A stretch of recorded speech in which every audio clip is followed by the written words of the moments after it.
Hey, folks, Zach Osterman here, IU Insider, Indianapolis Star from the visiting coaches booth here they changed the stadium name here. Now it's SECU Stadium or Sekou Stadium, possibly. For a while, it was Capital One Field. Anyway, Mike Niziolek, Bloomington Herald Times. Mike, how are you? You're in the home writers booth at your house.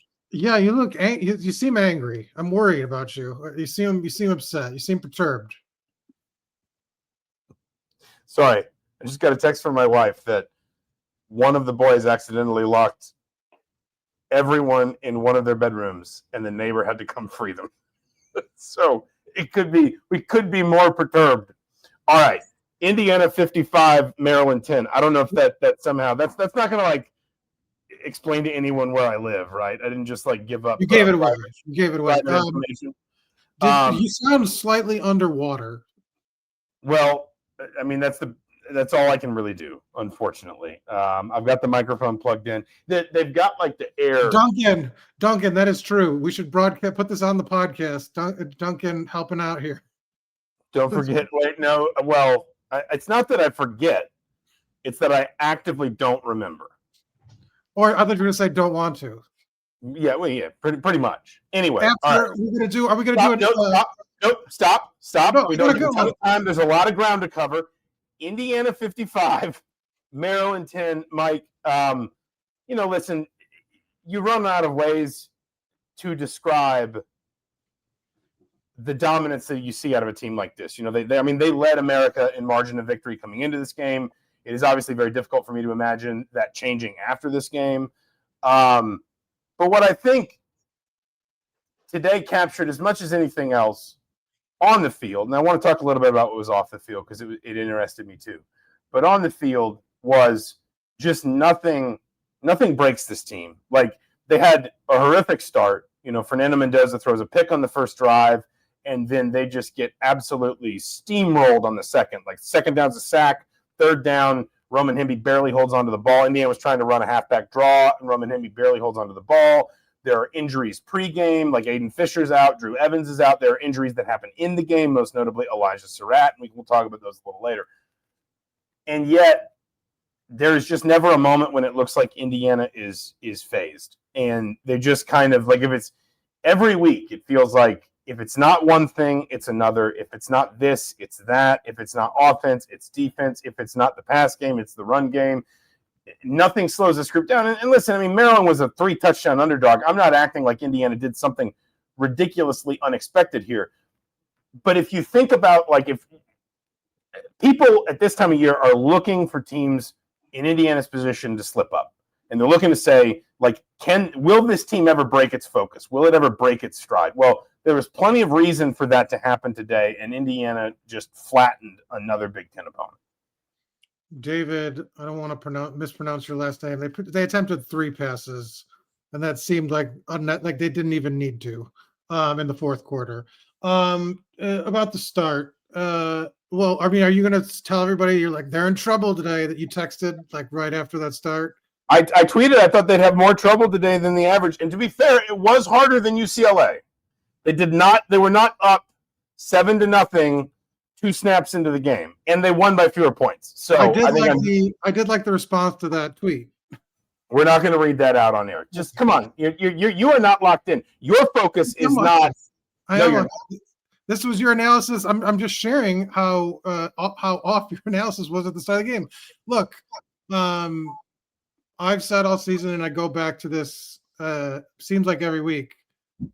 I think Mendoza's maybe slipped a little bit in the Heisman race, but I think the focus has been this offense and what this offense has done. Sort of, I think the majority of the story of this season has been about him and the offense.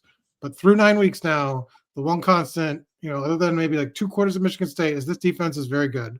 The reason why that start didn't trip them up is because the defense held Maryland to a field goal at the 5-yard line when the possession, they had first and goal from the 5. And then they had the ball at midfield, and Maryland didn't move the ball at all. And so Indiana basically got to reset down 3-0 after, like you said, 8 minutes of disaster on offense. And then the defense, like you said, didn't really force a sack, but still got consistent pressure. Like, it is unfair to have a true freshman quarterback, go up against a Brian Hayes defense. 5 turnovers interceptions on back-to-back possessions in the first half, fumbles in back-to-back possessions on the second half. And, those 2 turnovers in the second half, that was all she wrote. And it just feels to me that this defense, you have no chance if you're going to go in the red zone and not score touchdowns because you can't really keep up with the offense. But this defense is not going to allow that to happen. And I'm just so impressed, too, like you mentioned, Aiden Fisher's out the entire game this week. It didn't matter. They still even played 3 linebackers at times, even with multiple injuries at the position. Like, they are just plugging and playing guys and rolling through teams at this point. I mean, we should mention the run game discrepancy was 367 to 37. And most of those yards, a lot of those yards came in the fourth quarter, like in the last 2 drives. So, I mean, like, utterly dominant.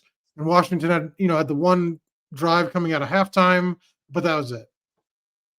Yeah, I mean, listen, the run game, I agree with you a little bit, but like Maryland throws the ball a lot. I think it's more just kind of this idea that like you can't pigeonhole this team into only 1 or 2 ways of winning a game. That like I mean, today, for example, like we've talked so much about how disruptive this defensive front is this year. Well, they had 3 tackles for loss and no sacks, despite the fact that Maryland ran 33 dropbacks today. And yet, instead, they turn over a Maryland team that I think only had like a small handful of turnovers all season. They turned them over 5 times. So Lake Washington. Yeah, but I would say, caveat to that, some of those pressures caused some of No, but my point is you can't, and this is probably more stark on the offense where, Mendoza's a little bit off rhythm. I think Indiana clearly feels the loss of Elijah Surratt, which, Indiana's going to hope that's not a long-term thing. But, so Indiana just pivots to, we're just going to run the ball down your throat. And we've seen that all season, right? I mean, there have been times where it's all worked offensively or defensively. But my point is, especially when you are, and of course, this will be a little bit different as in when we see Indiana play playoff caliber teams, which, we almost certainly will. Like at this point, I understand Curt Cignetti won't think this way, but given the high degree of confidence we can have in Indiana beating Wisconsin and Purdue, like it does feel a little bit like at very least a place in the playoff was like, 1 hand and 4 fingers kind of on that at this point. It'll change a little bit, or maybe more than a little bit when we see Indiana against playoff caliber teams. But when you're Maryland, when you're UCLA, when you're Michigan State, probably even to some extent when you're Penn State, you're looking, that you are starting from behind the 8 ball against this team. And you're looking for ways to say, like, what can we take away? How can we, like, what poison do we choose to swallow this week? And can we withstand that? And Fernando Mendoza talked about, he said, I wasn't sharp, missed some throws. He took responsibility for the interception. He also said, like, once Surratt went out of the game, Maryland started doing some stuff that was very clearly designed to sort of essentially make Indiana beat them on the ground. The way they were playing some zone coverages, the way they were mixing some things. And Mendoza's point was, so we just beat them on the ground. Again, like to your point, you don't have Aiden Fisher, who, if we are, and the list of these players is long, but if we are listing the players who are most important to Indiana's defense, Fisher is probably at the top. Like, he's the de facto captain. He's the green dot communicator. He is the senior All-American middle linebacker. I mean, that's, there are few players that can be more important than that. And yet Maryland just never had a chance. Like, there was never a moment but the only time that I thought Maryland had any hope in this game was when they come out and Indiana, a couple defenders fall down. They score that touchdown right after halftime. It's like 4 plays, 75 yards. And you think, okay, like maybe they can get something here. And Indiana just swings back with a 6-play, 63-yard drive, and the game's over. Like, there's just, I don't know where you start with this team if you are not equal on talent plus coaching. I don't know where you start trying to beat this team. And I think that's something that, even as good as Indiana was last year, I don't know that they had that in the same way they do this year. When you look at the way they beat Illinois, for example, when you look at the way they just completely untracked what we thought was a bit of a resurgent UCLA team, I mean, I don't know where you start with this group is basically what I'm trying to say. Well, I mean, I don't know that we make the podcast and to try to pick to game plan against them. I would say that it's been pretty consistent when you put pressure on this team. Like, you can't just do it for one drive. When you consistently speed up Mendoza, he's been more often than not prone to make some mistakes. And so, I mean, it's a tall ask, but I mean, last year when the team sort of generated pressure on Curt Cignetti consistently, Ohio State, Notre Dame disrupted the pocket. That was sort of the recipe to success. The run game's better this year. The offensive line has been better this year. And so maybe it's a harder thing to do. But I think that's probably where you start. Maryland, it was interesting that you say that I guess I missed kind of what Mendoza said about them changing their game plan. They might have gone too early to that because they were passing pretty well at the start. They looked like they wanted no part. Kalen Black's physicality, he had the one early run where he lowered his shoulder to the guy and put him into the turf. And after that, it really looked like they didn't want to tackle. And these guys, Hemby, they had three running backs with 80 yards and a touchdown. Kobe Martin comes in the fourth quarter, shines again. I just felt like the effort necessarily wasn't there against the run, especially. I think Cignetti mentioned this in his interview on the field after the game. He's like, in the third quarter, it just felt that they wanted no part of this, they of this run game. And so maybe that's kind of the biggest thing, that you saw the run game kind of disappear for a couple of weeks, but now it appears back. And this was, I think, the most yards since 2016 against ironically, a win over Maryland at Memorial Stadium. That was a very junky rush game too. Indiana moved a running back to quarterback and a quarterback to running back, and just Maryland was just like, what is going on? And they couldn't stop. 14 yards, yeah. So that was the last time they had that many. Fans called it bacon and legs because they moved this big, like 250-pound running back to quarterback. They called it bacon and legs. They did no trickery here. I mean, it was just literally just up the middle and pounding on people, and it worked. But to your point, defensively, it's hard to find a weakness.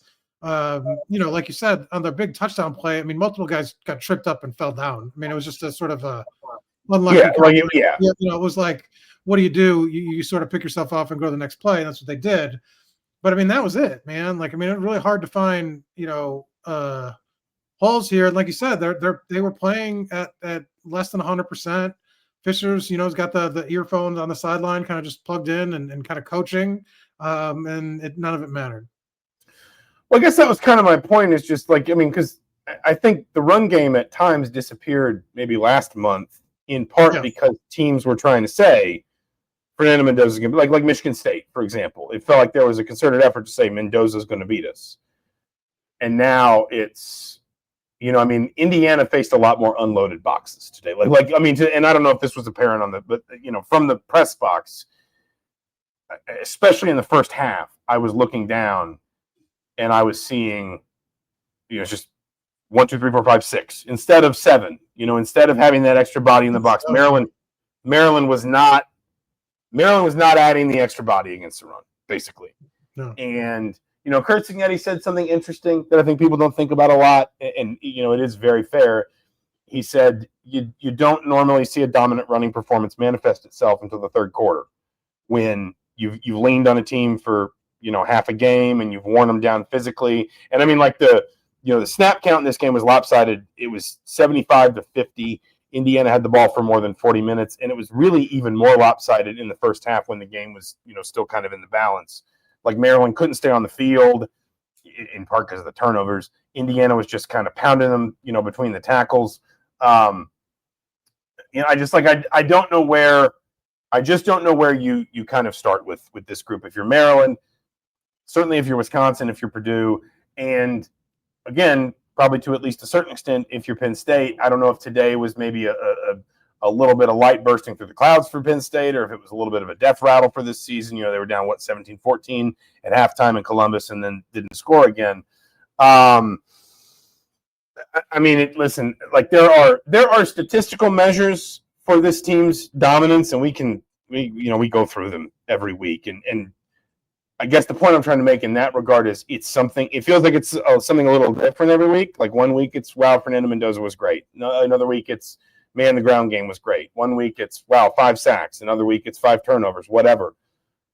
But the constant is that this team plays like it is just chasing something that it knows it will not get any one Saturday.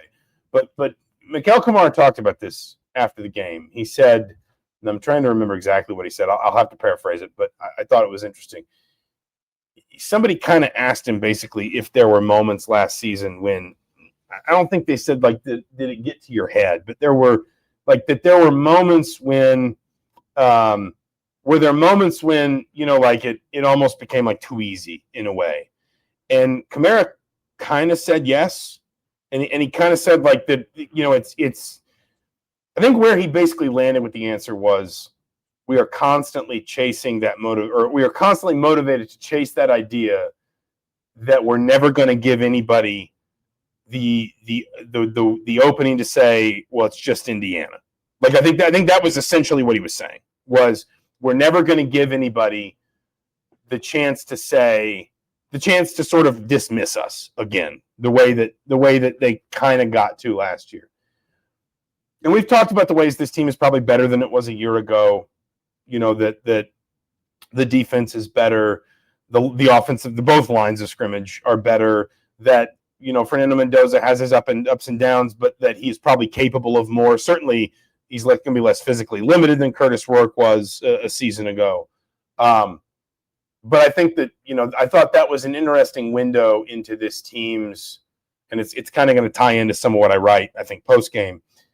It was an interesting window into this team's mentality that there is maybe a motivation to say, after last year, when people not just doubted them, but were given the opportunity after the season to say some of that was fake or some of that was a little bit inflated or didn't count, that this team is motivated to kind of fire back at that, if that makes sense. And I think you see that in the relentlessness of these performances, and relentless in the sense that they're not trying to run up these scores. They're putting second and third teamers in the game. That they are. I mean, Fernando Mendoza. I think that's more specific maybe to Kamara than the team at large, because I mean, he said we. He said we. Maybe he did, but Cignetti's point, and what Cignetti said that the team is the mindset he wants the team to have, and he says they're close to being there, is in terms of like none of the circumstances in any given moment matter. Your record, the score, the circumstances, the players on the field.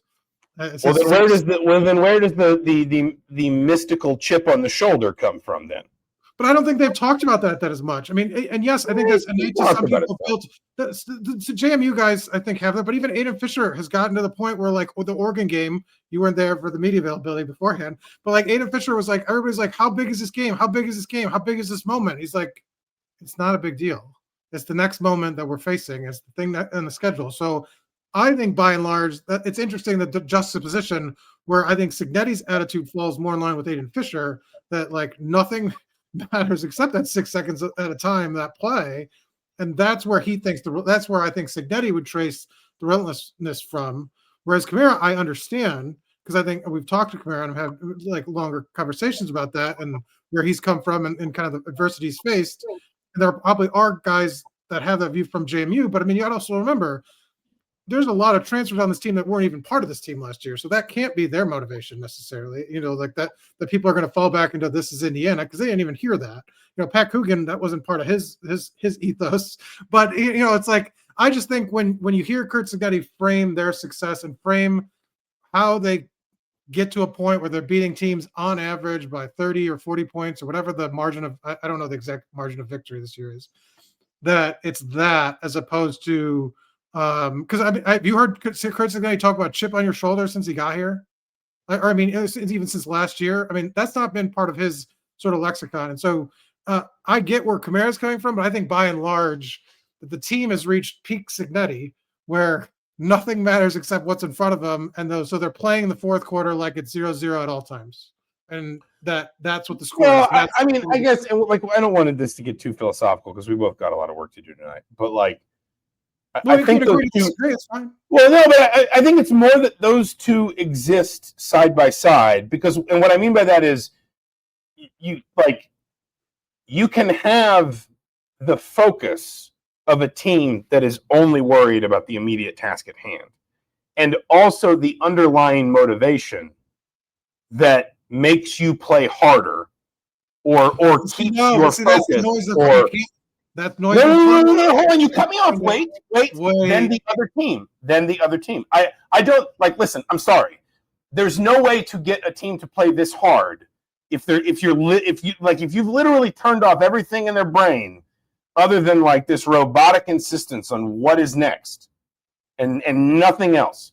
You would not get this kind of effort. What's in front of you? You win the play in front of you. That's how and it stacks. 1 to 150. That's what he says. This is. Are you paying attention at all? This is quotes. He said these things a few times. I know, but the motivation comes from somewhere. The motivation comes from somewhere deeper than just like yes. But the I don't next think snap. that's necessarily true for every guy in the roster. I think Kamara. I know what he's talking about when he says chip and shoulder versus, but I think a lot of the guys have bought into the Cignetti of it all. That we're on this plane of existence. Just like we're gonna see ball win and like next play, and we just have to win every one. And they by and large have. Hard to argue, right? No, yeah, because I'm right. It's hard to argue because I'm right. They're in trouble. That's all. I'll frame the text and send it to Curt Cignetti. We're gonna leave it there because, like, I mean, I got to do this and then get all the way back down to Reagan for a morning flight. Plus, like, at a certain point, man, I mean, like, I'm not trying to be flippant. Well, here, one question for you, real quick. Yeah. The Heisman-Mendoza campaign in Candace. Is it teetering? Is it teetering, or is it the team success overwhelm his individual numbers sort of falling back? I think it's. I mean, like, honestly, he's held back a little bit by the nature of these games. Like, it's a little bit his performances, no doubt. Like, I mean, he would have told you he wasn't great today. Yeah. You know, he had in total he was 14 to 21 passing, 201 passing yards. If you want to throw in his rushing yards, he had 225 total yards and 2 touchdowns.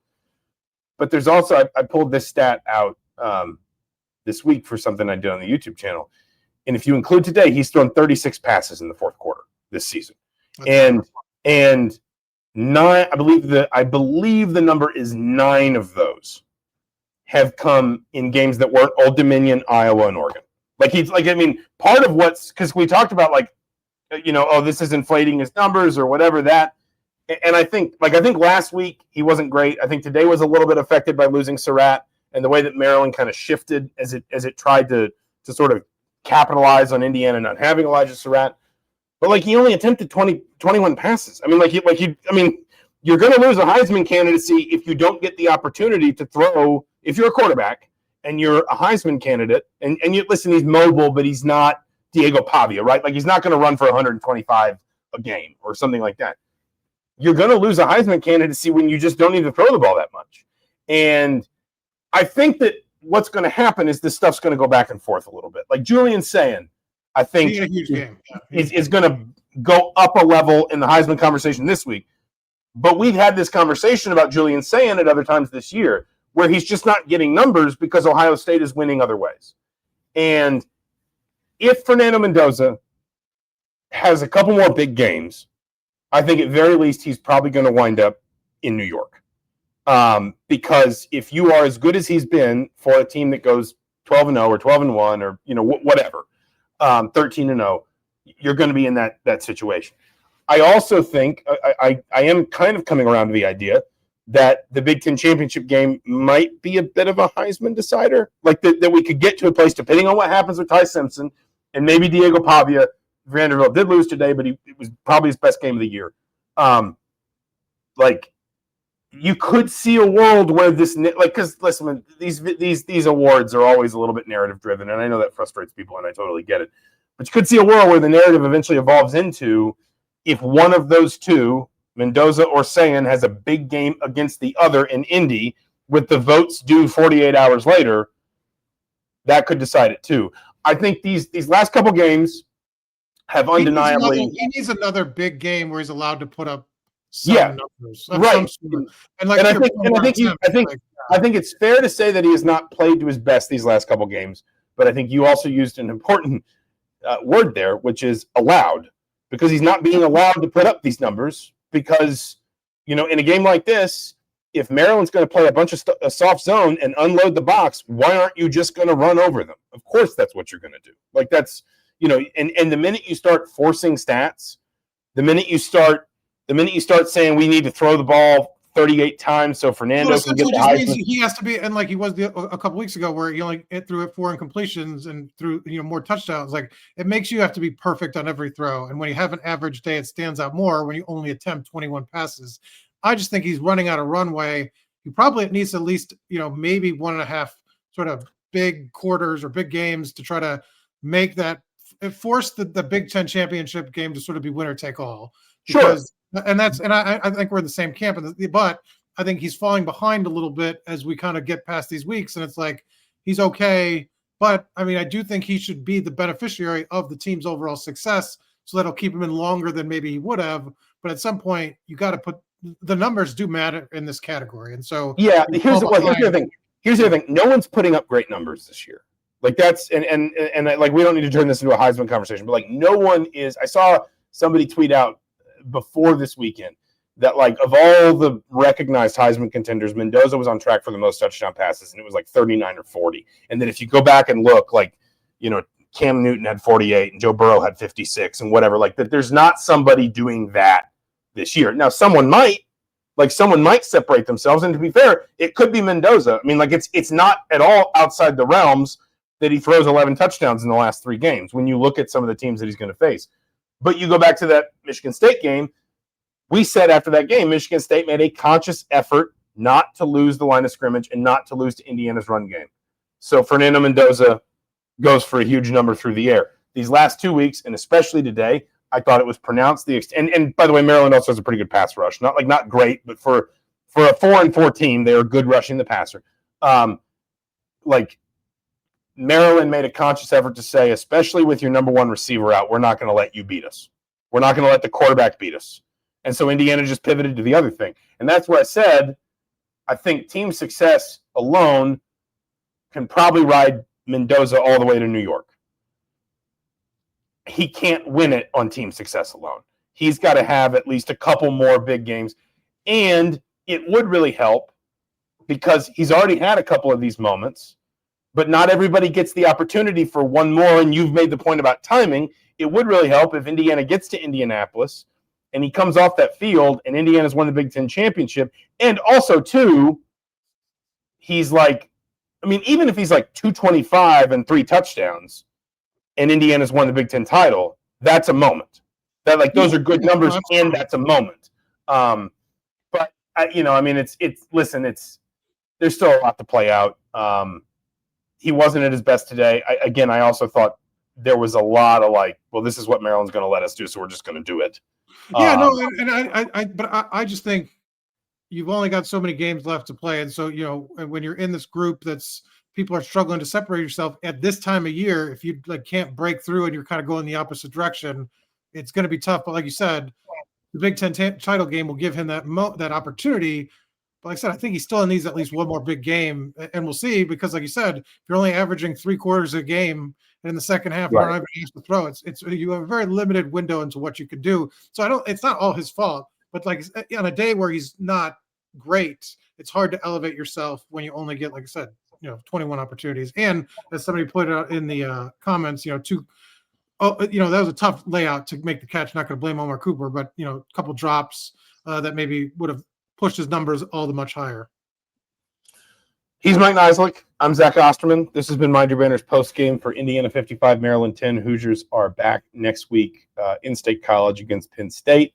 Mike will be there. I will not see him in Chicago because I will be actively driving away as he's running down Madison, waving his arms in the air.